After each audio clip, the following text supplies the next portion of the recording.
So Ready or Not was inspired by a childhood nightmare that I had as a kid. It was a recurring nightmare where I'd run back to my house and my house was shrunk.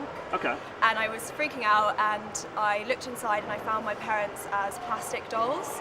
And so it's kind of loosely based around that kind of fear, and the fear of the uncanny, and kind of like losing childhood, not being able to go back, and kind of, I guess, the realization of mortality. But like, I don't know if everybody will get that from the film, but like, that's kind of what I analyze the dream to be, and that's kind of my inspiration. It's very, when I was watching it this morning, I found it's quite unsettling at times. Like, Yes.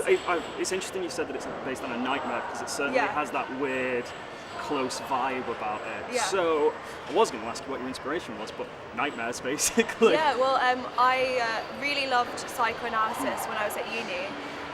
And I was really into Freud and Kristeva. Right. So I studied the uncanny and the abject, and I really got into analysing kind of this childhood nightmare that I had, and I think it just kind of grew from there, and that's where it came from, kind of came out of me at the right time, I think. Yeah. So did you have any cinematic influences when you were making it? Yeah, so I am really influenced by people like David Lynch and Hans Schwankmeer, and I particularly liked the kind of combination of live action and stop motion, which is something that I think really works in the film, especially the stop motion sequence. A lot of people tell me that's their favourite bit. Yeah, it is, like you're saying, that weird sense of uncanny when the blankets are sort of twitching along the floor. Very, very strange.